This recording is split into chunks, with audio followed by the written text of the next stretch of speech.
Hazırda Amerika Birləşmiş Ştatlarının New York şəhərində fəaliyyət göstərən qabaqcıl təhsil ocaqlarından biri olan Kolumbiya Universitetindəyik və bugün Diaspor TV-nin çox maraqlı bir qonağı var. Bu təhsil ocağında uzun müddətdir akademik fəaliyyətlə məşğul olan Cavid Hüseynov qonağımızdır. O, Amerikaya gəliş hekayəsini, buradakı təcrübələrini və eləcə də məsləhətlərini sizinlə bölüşəcək.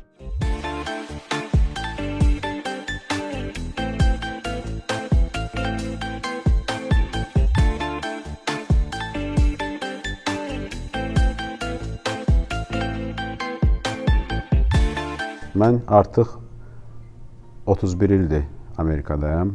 95-ci ildə gəlmişəm Amerikaya. Azərbaycanla 1976-cı ildə anadan olmuşam. Atam mühəndis olub, inşaat mühəndisi. Hətta həyatının son illərində 85-ci ilə qədər Azərbaycan Dövlət Tikinti Komitəsinə başçılıq edib. Bir sıra Azərbaycanda tanınan Bak kondisioner zavodunu o tikib və bir sıra başqa obyektləri zamanında. Amma təəssüf ki, vəfat edib 1985-ci ildə. Anam müəllimə olub, əvvəl APİ-də, sonra İngilis dili müəlliməsi APİ-də, daha sonra İnşaat Mühəndisləri Universitetində və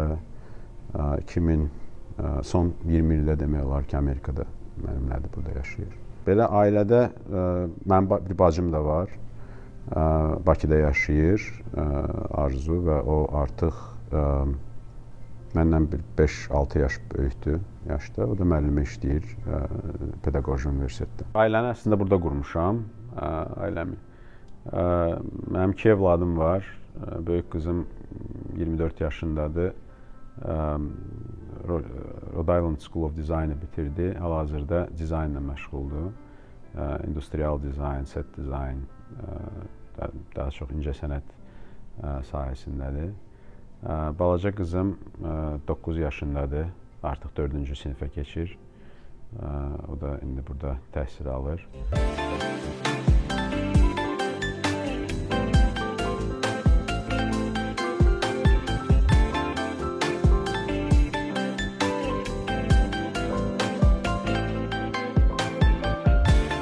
Mənim gəlişim Amerikaya çox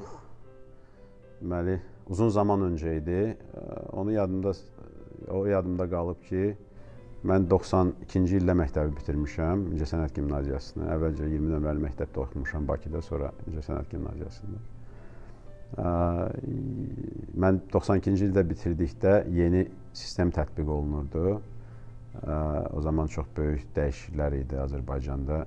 Biraz ağır vəziyyət idi, müharibə vəziyyəti idi və s. Mən daxil olanda ailədə belə məsləhət gördülər ki, mən inşaat mühəndisliyinə, atamın yolu ilə davam etmək istəyirdim o zamanlar. Ailədə belə məsləhət gördülər ki, belə bir fikir yarandı ki, bəlkə Türkiyə, o zaman Türkiyə təzə başlamışdı. Yeni ilk il idi proqramlar, tələbə test sistemi. Dedilər ki, bəlkə ora başvurum. Hətta o 92-ci il idi, dedim ki, yox, mən Amerikada təhsil almaq istəyirəm. O zamanlar biraz təəccübləndilər hamı ailədə ki, yəni hansı yolla da, necə gedəcəksən və s. Və qismət belə oldu ki, 95-ci ildə mən o vaxtı Amerika Dövlət Departamenti tərəfindən yaradılmış proqramla Amerikaya gəldim təhsil almağa və qəbul olunan 250 nəfər tələbədən 3 nəfəri seçdilər, biz idik. Mən düşdüm Rochester Texnologiya İnstitutuna, Rochester, New Yorkda. Və orada İnşaat Mühəndisliyi fakültəsində oxumuşam ilk ili, 1 ili. Azərbaycanda 3 il inşaat mühəndislərində oxuduğuma görə artıq bir ildə burada bitirəndən sonra bakalavr diplomu aldım proqramın sonunda. Və ondan sonra qaldım magistr proqramına qəbul elədilər. Artıq bir ildə işlədim inşaat mühəndisi kimi o sahədə. Düzün sözü o qədər marağımı doğurmadı bu sahə və o zamanlar kompüter sahəsinə daha çox maraq göstərdim. Və əvvəlcə bizdə deyirlər industrial, sənaye mühəndisliyi, industrial manufacturing engineering və ondan sonra kompüter elmləri, computer science hər ikisindən magistr almışam, dərəcəsi Rochester Texnologiya İnstitutunda. və artıq o deməli olar ki 98-ci ildən mənim istiqamətim dəyişdi. Artıq daha çox computer science sahəsində olmuşam və 99-cu ildən 2007-ci ilə qədər Kaliforniya Universitetində doktoranturada oxumuşam. O zaman da eyni zamanda şirkətdə də işləmişəm.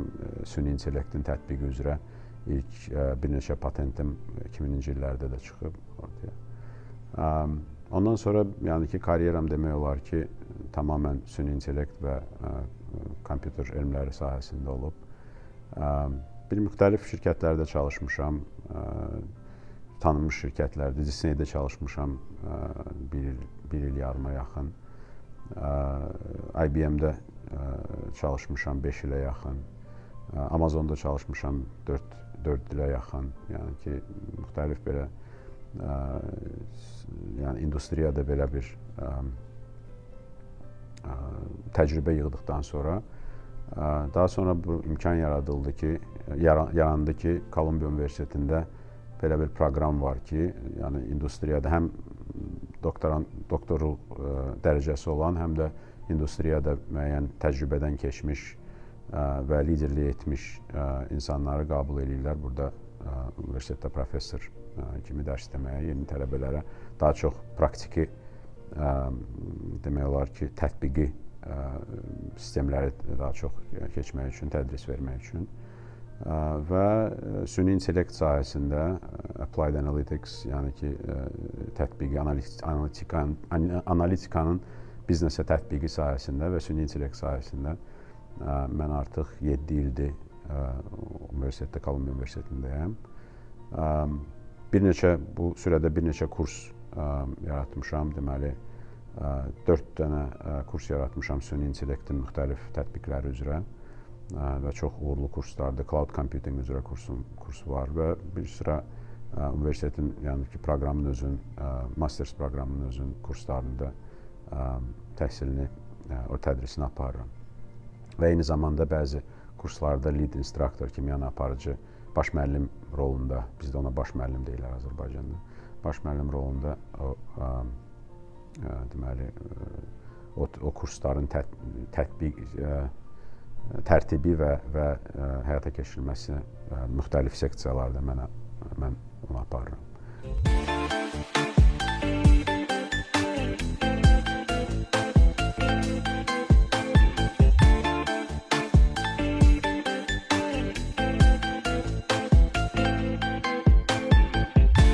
Azərbaycanda son illərdə təbii ki, dövlət tərəfindən süni intellektə verilən yəni ki, prioritet çox təqdirə layiqdir. Təbii ki, bu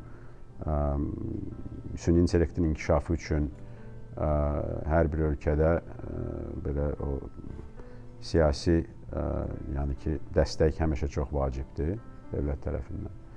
Amerikada böyük sayda belə bir inkişafın, innovasiyanın nədəni məhz yəni da private sektorda, fərdi sektorda olan şirkətlərin, böyük şirkətlərin ortaya çıxması və azad sahibkarlıq nəticəsində bunların yəni genişlənməsi, böyüməsi və s.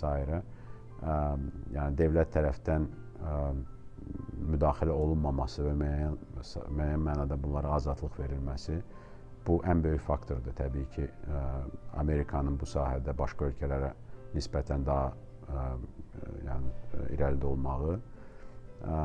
Ona görə də mənim də belə fikrimdir ki, ilk əvvəl istər süni intellekt olsun, dediyim kimi istəyir başqa indi quantum məsəl üçün çox böyük yeni sahədir. Quantum computing o böyüyür.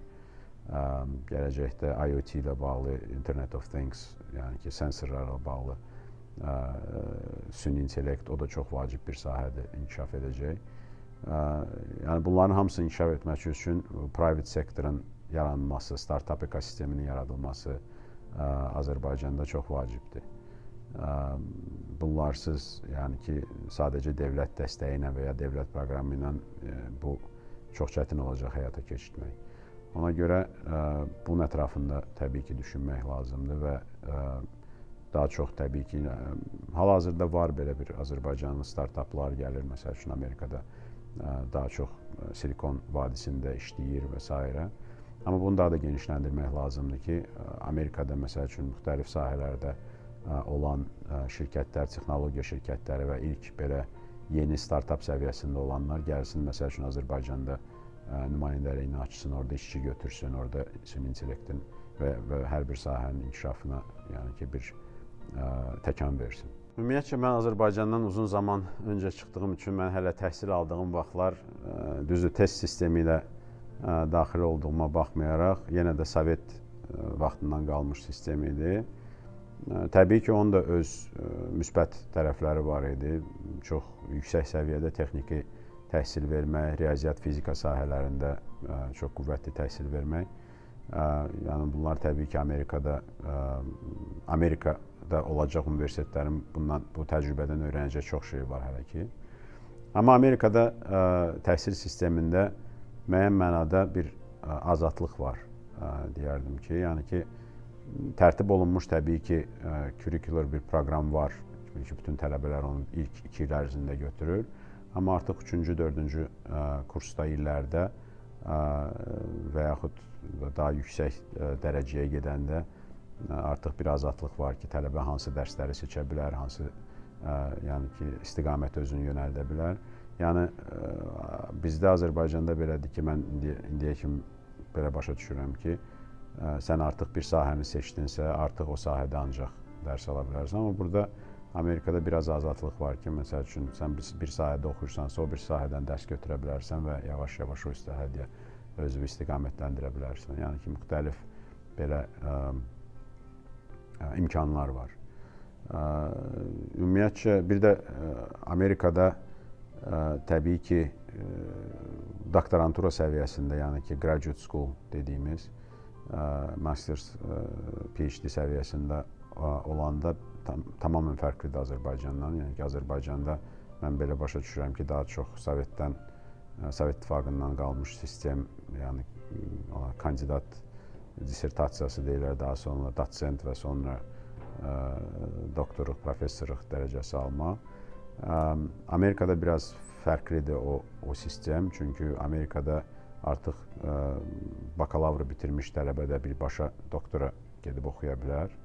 Belə bir imkan yaradılır və nəticəsində yəni ki, bir də tələbə təhsil aldığı zaman həm dövlət tərəfindən, həm fərdi sektordan gələn qrantlar məsəl üçün əsasında təhsil və elə çox vaxt elə olur ki, onlar o sahədə işləyir və tanınır və o şirkətlərə sonra işə başlayır. Yəni ki, belə bir ekosistem artıq çoxdan mövcuddur Amerikada və bir çox tələbə belə yolla öz karyeralarını başlayırlar industriyada. Yəni bunu Azərbaycanda yaratmaq çox təbii ki, çox yaxşı olar. Yəni ki, şirkət ekosistemi olmalıdır.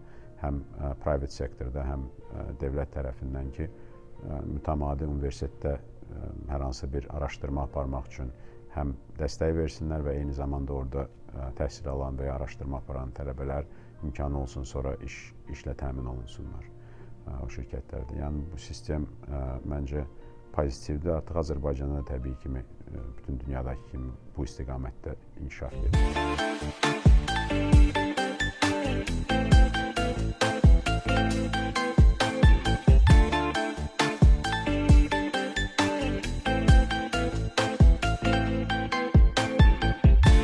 Diaspora fəaliyyətinə başladıqda 95-ci ildə dediyim kimi Amerikaya gəlmişəm. O zamanlar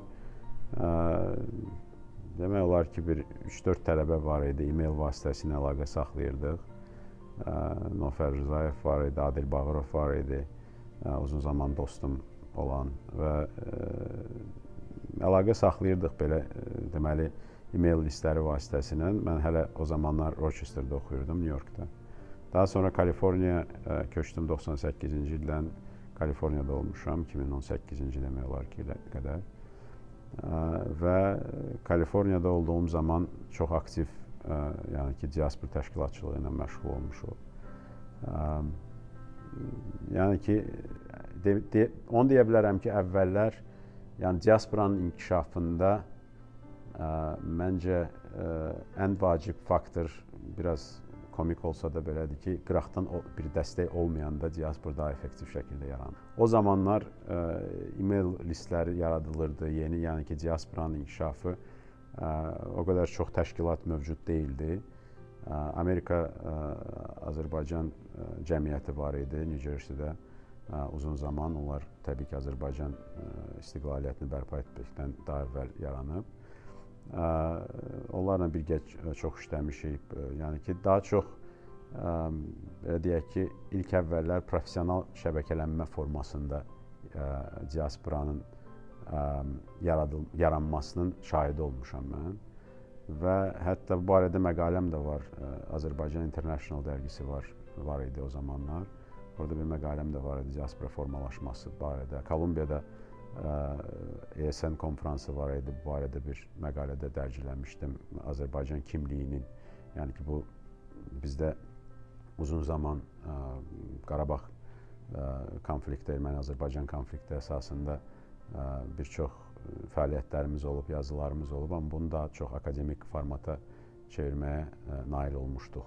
Məsəl üçün 90-cı illərdə, 2000-ci illərdə həm Kolumbiya Universitetində, Kaliforniya Universitetlərində, Berkeleydə, Irvine'da, Los Angeles'də böyük ilk forumlar keçirilib o zamanlar 2000-ci ildə, 2006-cı ildə, 2007-ci ildə. Bizim hətta cəmiyyətimizdə var idi, hələ də mövcud Azərbaycan-Amerika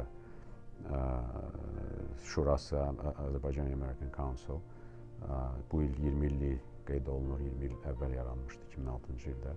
İlk forum, Amerika Azərbaycanlıları Tələbələr Forumu, Gənclər Forumu keçirildiyi zaman Los Angeles Universitetində 2006-cı, 2007-ci, 2008-ci illərdə belə bir fəaliyyətlər olub. Yəni demək istədiyim odur ki, indi təbii ki, diasporanın mahiyyəti zaman keçdikcə dəyişir, çünki artıq Azərbaycanın imkanları daha çoxdur. Amma ki, artıq yəni diasporanın inkişafı üçün mənim fikrim belədir ki, insanların özünün patriotizmi və Azərbaycan sevgisi ilk öncə. İkinci böyük faktoru qeyd eləyərdim ki, o mövcud Azərbaycan diasporunda çox zaman, mən Türk diaspora ilə də çox işləmişəm. Hətta Kaliforniyada Türk-Amerikan Dərnəyinin başqanı olmuşam 2-3 il. Bizim Pax Turkica şəbəkəmiz var idi, Türk deməli konqresə məktub yazma sistemimiz də var idi hətta. Yəni ki, aktiv işləmişik bu istiqamətdə, amma ən böyük gördüyüm faktor budur ki, bura gəlib yaşayan Azərbaycanlılardır, türklərdir, çox zaman assimilyasiya olurlar, amma inteqrasiya olmurlar. Məsəl üçün, Amerikada demək olar ki, ən çox türk yaşadığı ştat New Jersey-dir. 100 mindən çox türk yaşayır bir ştatda, amma demək olar ki, siyasi nöqteyi nəzərindən ən ermənipərəst ştatlardan biri də New Jersey-dir. Niyə belə baş verir? Çünki Amerikaya gəlib burada yaşayan Türk icmasından, Azərbaycan icmasından insanlar daha çox öz, elə bilin ki, bu ekosistemində yaşayır, yaratdıqları bir ekosistemdə yaşayırlar. Yəni Amerika ümumi həyatda Amerikanlılar kimi dediyimiz təbii ki, Amerikanlılar çox belə geniş bir məfhumdur. Yəni hər hansı bir başqa kökdən gəlmiş insanlarla çox böyük inteqrasiya mən gördüyüm qədər yoxdur, yəni ki, belə massiv şəkildə. Və bu da nəticə ona gəlib çıxardır ki, insanlar demək olar ki, yaşadığı bir istəyir dairə olsun, şəhər olsun və s.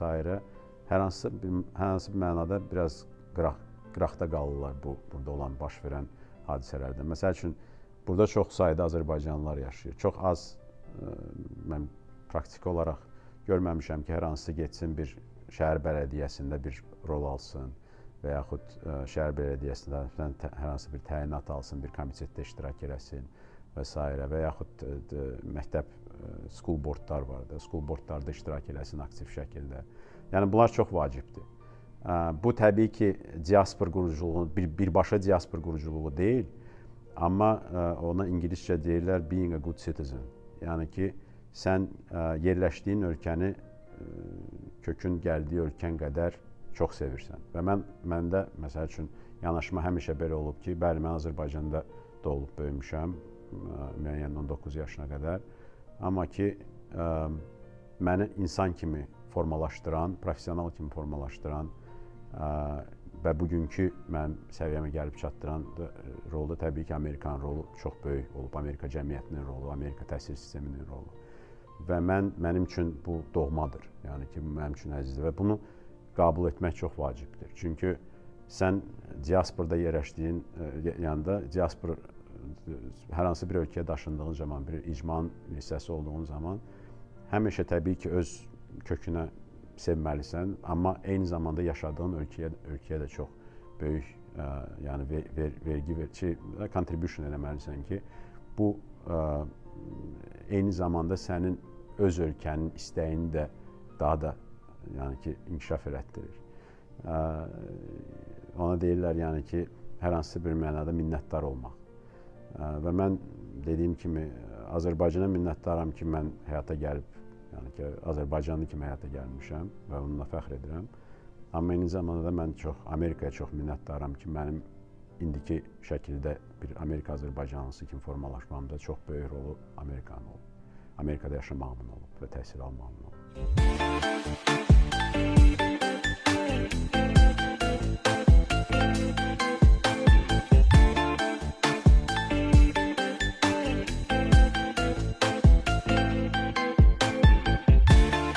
Gələcək planlarım, təhsil sistemindəyəm, yəni ki, elm təhsil sahəsində daha da çox, bu zamanda süni intellektlə çox böyük imkanlar yaranır və təbii ki, yeni proyektlər var, yeni ideyalar var, həyata keçirməyə çalışıram. Ümidvaram ki, bir zaman bunlarla Azərbaycan təhsilinə də və deməli, araşdırma, research development sahəsinə çox böyük, yəni elmi innovasiya sahəsinə çox böyük yəni ki, təsir göstərə bilər. Buna ümidliyəm.